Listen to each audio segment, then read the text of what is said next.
And welcome back to the Daily Wrap. After that last segment, I'm so hungry. It's time for some political potluck.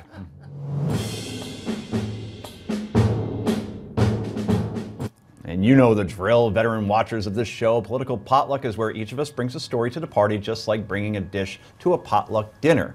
So let's start with Miss Carrie Sheffield. What are you serving up? So we're in Motown. It's a Motown dish, and it's a great story. There's a guy, he has to do a 21-mile walk to work, and he's amazing. He has such a strong work ethic. He's had a perfect attendance record. How far again? 21 miles. He walks? Yes. How long does that take? Hours. Yeah. Well, no, I watched The Fugitive one time, and well, I watched it several times. And Tommy Lee Jones is trying to track like how far he could get away on foot. And apparently, if you walk very fast, you can do about 3 miles per hour. No, they said so that will take him therefore How does 7 he get there in a day? 7 hours. When does he have time to work? But that's it. This guy apparently gets 3 hours of sleep a night because he's walking, working, walking. Wow. No bus? And he's amazing. And well, the good thing is there's been a fundraiser for him online. And all of yours, if you're interested, it's on GoFundMe. He's already raised $230K for him so he can buy a car. Because that's why he was doing this. He What kind couldn't of car does afford he a car. want? Right Just now, you can any get car. whatever. We can get a fleet of cars. It wasn't Yeah. even him. Someone just did a story about him in the Detroit Free I'd like to Press. point out that the nice young man who put up the fundraiser goes to the Wayne State University in Detroit, where I went to law school. Go Wayne State. We have nice people there. No, it's an amazing story, Carrie. It really is. This guy, he's been doing this for, I mean, years and years and years. He had a car, it went wrong, and he couldn't afford another one. I So don't he's mean to been be a doing cynic, this. but there is an in-betweener here. I had a moped when I was 15. Yeah. I had an Apparently- AMF moped, so that wasn't terribly Actually- expensive. But No at the very public worst, I had a Schwinn. You don't. I had a yeah, there Schwinn. is that. You could ride a bike, but not in the wintertime in Detroit. And you don't want to ride a moped in Detroit. No, I guess I'll Neither stand you down. nor the You'll moped get- are going to yeah, last very You'll long. get the drive frozen focus. snot like So Dumb and Dumber. That's funny. But All you know, right. this is the beauty of crowdfunding. Everybody can rally Yeah, around do people. something nice. That's true. The We internet like doing nice good stories. things. Yeah, no, his comment was, they say that Los Angeles is the city of angels. No, it's Detroit. Wow, well, feel Cute. good story out of the Motor City, I'm not which you sure. don't hear very I'm often. buying that one. Do they not have public transportation there? For once. I love Detroit. Yeah, I'm sure they have buses, right? M&M 8 Mile, they had to get back and forth somewhere to the There's club. buses in Detroit. Right. There's Rick, buses in Detroit. What are you serving up? I don't remember, but I did wash my hands first. I can tell you Enough. that. Yeah. Having washed my hands, I am fascinated by this story that's happening. The Internal Revenue Service Commissioner, while testifying in front of Congress yesterday, informed us all that some illegal aliens will be getting special tax breaks.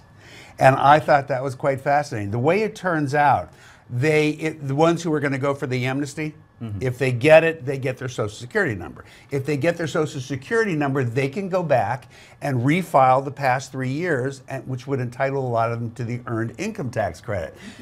The trick is they have to have filed their income tax.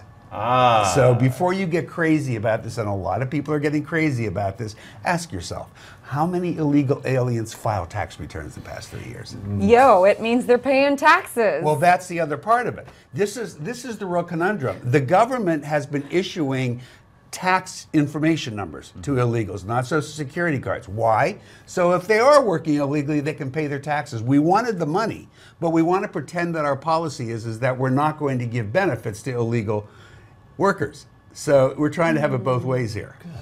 Grief. Carrie, I'm sure you have a couple of thoughts on this. Yeah. Well, in general, I am very much pro earned income tax credit. It's Yes. a great tool to fight poverty. But I think this policy from the Obama administration is kicking the can down Yeah, the I road. thought you wouldn't it's like not this so sustainable. much. Well, I don't like how piecemeal it is. And you know, I want to see You immigration. mean reform. immigration in general, or this particular Just piece? what Obama's done in terms of his executive overreach. It's going way too far. We needed well, Congress to actually That's do going something. a little afield, though, on the issue. yeah, I No, don't think his executive no, because orders it can be are unraveled overreach. though, because isn't it? It's related to. Isn't it related to Well, refund? it's related related- to the, it's related to the amnesty, So the next but- president who comes on board can completely unravel this, or Yes. Congress can completely unravel it. Yes. So I just think it's all superfluous. Well, what everybody forgets, because though, it's is, not gonna is the happen. president invited Congress to unravel it. Yeah, he several said, times. you know, this is gone, this executive order, the minute you guys do something about immigration. I think that I makes think sense. these are Bullying. some baby steps toward, immigration reform that is sustainable. So we try things out, we see what happens. You know, If nobody's going to make a decision in the short term, we have to try some things in the long term. If Congress will act, this won't be a problem. It's your Congress. They're all I think Republicans. that is the worst Your negotiating. Congress. That is pretty much the worst negotiating position, especially a president It's who your said Congress. on his campaign Why trail. won't they do anything? But ICE There are is no very red states, aggressive. there are no Why won't they blue do states. anything? They've been in there for 5 minutes. What do you want? I've been there 5 minutes. Most of them have been in there for how many years, and they don't do anything. Didn't have the This power Congress, to. the last Congress, was, well, the House of Representatives has been controlled now by the Republicans for Correct. a And few they've years. passed And the lots of last bills. It's been a They've tough passed really run. the lowest number of bills in the history of the United States of And America. I'm going Right to around the issue government. an executive order right here and end this segment because we got to go. Coming up next, more on political potluck, including mine. This is the Daily Wrap, and it's only on Newsmax TV.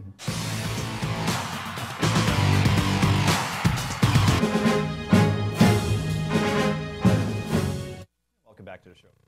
We're talking about our favorite stories of the day. It's our political potluck segment, and Jenny, you're up. Yeah, guys, so Nationwide is on your side unless you're a breastfeeding mother. I don't think Peyton Manning would want to sing in a commercial about this one. So a mother has her child. 2 months later, she goes back to work. She contacts the correct person in advance at her employer to find out where to go to pump and dump, basically, and store her milk. They tell her there's a place. She gets there back for her first day back at work, and she can't get in because there's 6 days wait and paperwork that nobody told her about. So she's engorged and in pain, and she goes to her department supervisor to ask about alternatives, who then proceeds to tell her she just needs to go home and be with her babies, and then forces her to dictate her own firing/resignation letter. So she takes it to court. She's been intimidated. She takes it to court, and the local trial court says that this is not discrimination against breastfeeding mothers or sexism because men can lactate too. Rick, is that true? You lactated before, right? And you I- are a lawyer. If I had a nickel for every time this has happened to me, I can so relate to this woman. It's difficult to have a job where when lactation hits, they make you quit. From a legal perspective, though, how does From this a have legal, any... here's what was missing. I actually read the story, and it was weird because it tells you that the trial court obviously came up with this really bizarre interpretation and decision, but it kind of skipped right to the Supreme Court, and I don't know what happened at the appellate level, which you would have had to have gone through first. The story didn't tell you that. I'm not surprised the Supreme Court wouldn't take the case. It's probably not something that needs to go that far. Obviously, the trial court judge well, it did go there. They just refused to hear it. Right. So it's over. But it from could like be a- because they have other stuff on the docket that's a little more important. Well, maybe. it's not how And they do it. But I think also there is no constitutional right to a room to Right. breastfeed. So if we're talking about pure constitutional interpretation from the Supreme Court, it's really not relevant for them. But I agree with you, their justification is really, really laughable, ridiculous that men lactate. I mean, just from like a PR perspective, I mean, the company should have accommodated her. It just looks Well, awful. the thing is They're that they usually do a have a good company. lactation room, but they used intimidation with her. So Yeah, no, it's a it was horrible very story all the way inexplicable. around. It's But I a little understand. surprising Yeah. because they're usually Nationwide is actually a good employer and a pretty hip company. I know them because they're based in Columbus. What's weird is this is a double whammy because you have this story with Nationwide, and we were all treated to the little boy dying in their Super Bowl commercial. They're not having their best week. Well, I guess the good news here is that we're talking about it, and I saw it on several cable news networks. Yeah. And obviously, social media will make sure. It used to be you have to write a letter, right, to Nationwide, and maybe somebody will see it. Now they're just getting barraged They're on getting social killed by media. it, So I have a yeah. feeling this will you're end up right. in her favor. So let's go to my political potluck, and it's all about Brian Williams today. You probably have heard about this already. Mr. Williams actually telling a story on several occasions over the last 12 years about how he was in a helicopter in Iraq while he was covering that war in 2003 that was under fire. Let's listen to him on David Letterman in 2013. We're in some helicopters. What we didn't know was we were north of the invasion. We were the northernmost Americans in Iraq. We were going to drop some bridge portions across the Euphrates so the 3rd Infantry could cross on them. 2 of our 4 helicopters were hit by ground fire, including the one I was in. No kidding. RPG and AK-47. What? Little problem there as far as Mr. Williams is concerned.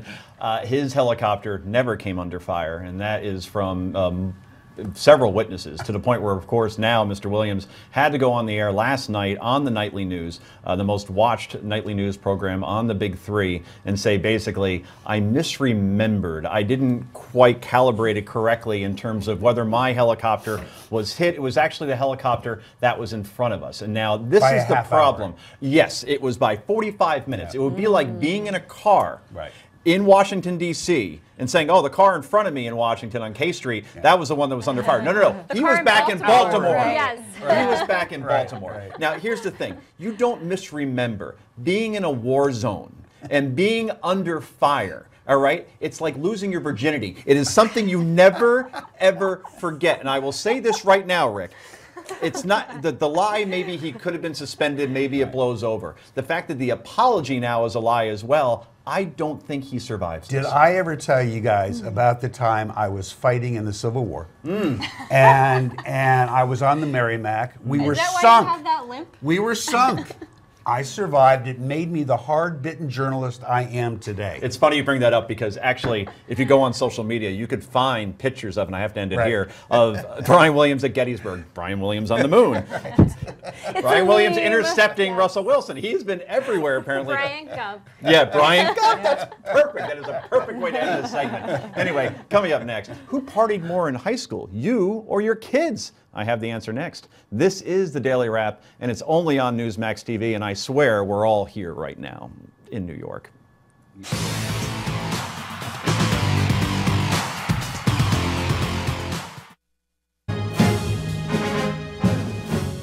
Hey, we're going for dessert here in Political Potluck. So I'm going to go ask around the table because this was all of our favorite story and we all wanted it, but we're going to just put it in the F block instead. Who do you think partied more in high school, baby boomers or recent high school grads? Well, the answer is Rick's generation. And what makes that even more remarkable is that went down during Prohibition. So, you fought in the Civil War and then you partied through Prohibition. This guy is like the Energizer Bunny, amazing. Anyway, UCLA's annual survey of college freshmen found that incoming students at four-year colleges and universities devoted half as many hours to hanging out with friends during their final year of high school as students who entered college in 1987 when Oingo Boingo used to play dorm parties. Anyway, What's wrong so, with Oingo Boingo? Nothing. I love them in Back to Danny School. Elfman, So what do you man. think, guys? What's the reason? Carrie? I think part of it is helicopter parenting.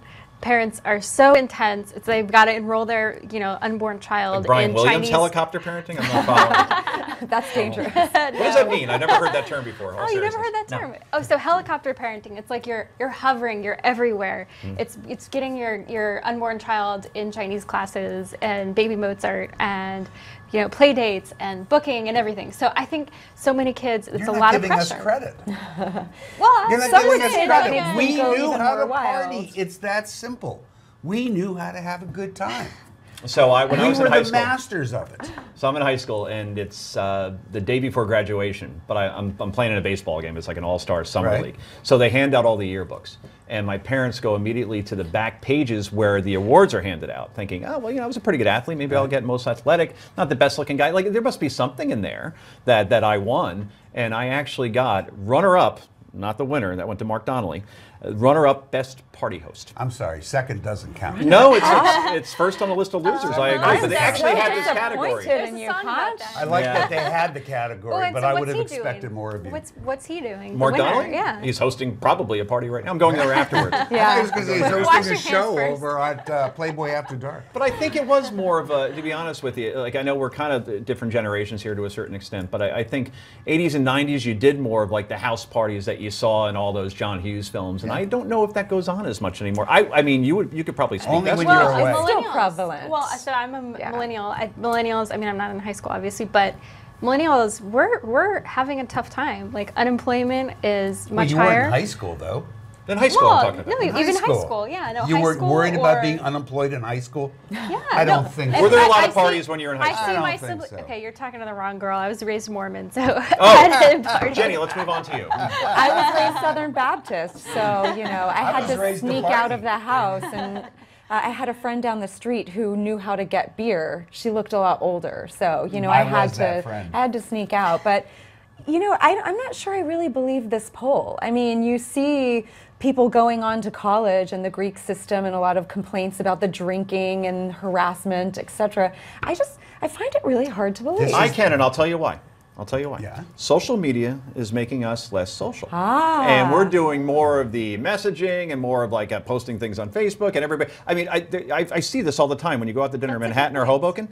There are people, there could be 8 people out to dinner and half of them aren't talking to each other. They're buried in their phones. But they could get Yes. caught that way too. I think That's what Jenny the thing. just said just you shows hit the nail. this generation has no respect for their elders. You refuse to recognize how talented we Okay. were It's because at they partying. know if they're sneaking out and partying in high school, there's going to be pictures. It's going to get posted on social we didn't media. have They're going to that. get caught That's more true. easily. That's a very good That's point. true. You can't get away with And you anything. can't- you anymore. can't because your can't- mom's on That's Facebook. No, and the college applications, true. they could Oh, Google yeah, you. it lives They'll forever. Google you, And our then kids had you their will get biggest hired. parties when we were away. We'd come back and find broken tables. Michael, you know what I'm talking about.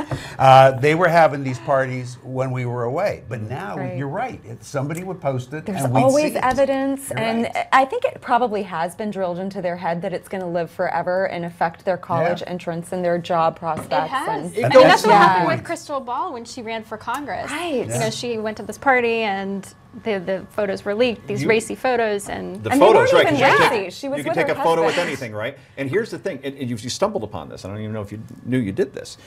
Technically, technology now in homes, you can watch from your phone. sure. All right, I put my Everything dog. happening. I put That's my dog in true. doggy Yeah. daycare today. It's called Right. Camp Bow Wow, and I wanted to look in on him. I swear to God, I did Right. this, and I could see exactly what he was doing. And you Yeah. can do that now with security systems. They could be in the Bahamas and be like, "Oh, Absolutely. what's going on back Oh, home?" yeah. And even if you're That's not true. checking, the fear of God says you're not having a party because exactly you're right. being watched. It's like So Vegas. True. It's Eye in the real sky. time. So we discovered why this is. We just figured it out. No other panel has We done should this in go into America. science. We're stunning. We're brilliant.